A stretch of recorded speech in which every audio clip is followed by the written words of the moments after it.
She hasn't released new music in 10 years, yet with just 14 tracks, she's sitting at number 2 on Apple Music's list of the 500 most streamed songs of all time. On Spotify, she still has 90 million monthly listeners. That's more than many artists who are currently touring and dropping new music left and right. Even though music made her a global superstar, it's no longer her top priority, and still Rihanna remains one of the most influential singers in modern music history. There are plenty of reasons for that, and we're breaking them all down in this video. Watch it follow from the sky. Throw it up, throw it up. Let's rewind a bit. Rihanna, in the eyes of many, was a natural-born star, a hit machine who delivered more than a dozen timeless songs. Industry executives once tried to shape her into a copy of others, but her individuality proved too strong. At the very start of her career, many saw Rihanna as an industry plant. That's a term used for artists who are marketed as self-made, but are believed to have had major label backing from day one. And here's the twist, many of her biggest hits were originally written for other artists. Umbrella and Diamonds were both meant for Britney Spears, Under my umbrella, ella. while SOS was intended for label mate Christina Milian. SOS, please someone help. In the beginning, the label promoted Rihanna as the next Beyoncé. To break through a crowded field of new female singers, the label needed a locomotive, and that locomotive was Beyoncé. By associating Rihanna with her, they guaranteed attention. Once the world noticed the new girl, they started building her unique identity. Fans loved Rihanna's vocal delivery. She has a powerful voice, but unlike Mariah Carey, Ariana Grande, or Adele, where the focus is on vocal acrobatics and raw emotion, Rihanna's strength lies in her charisma. She doesn't need to belt endlessly to make an impact. That's not to say those other artists lack charisma,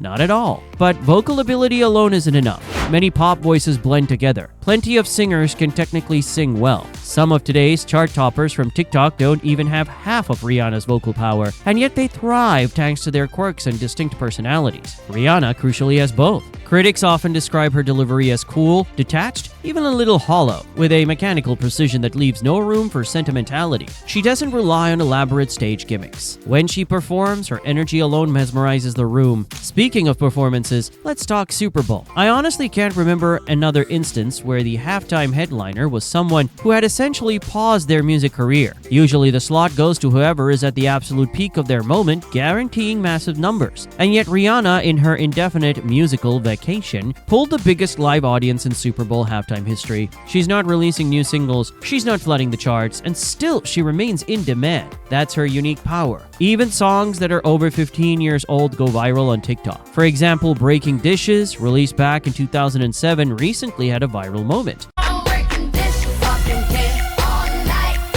That's how starved people are for new Rihanna music. They're rinsing her discography all over again. Rihanna was also one of the first major pop stars to fully grasp the power of social media. She gave fans glimpses of behind-the-scenes life, teased new projects, and didn't shy away from posting memes about herself. Her profile picture was literally a drawing of her for almost a decade, and she barely changed it. Recently, she just added a splash of color. She treats her image with irony, but also with total control. You can joke with her, but never at her expense. As for new music, way back in 2018, Rihanna told Vogue she planned to release a reggae album. Well, it's 2025, and that album still hasn't arrived. Here's the thing, part of Rihanna's legendary status is that she stepped away during her prime. She left on a high note, and that's a hard act to follow. She's admitted that fan expectations weighed on her. Now she's in a position where she doesn't have to bend to a label's schedule. Faced with a choice between grinding in the studio to meet those expectations or prioritizing comfort and her own pace, she's chosen the latter. And honestly, she has the luxury to do so. Her fashion and beauty empires bring in more than enough money. Her back catalog keeps streaming numbers high sky. She doesn't need a new hit to stay relevant.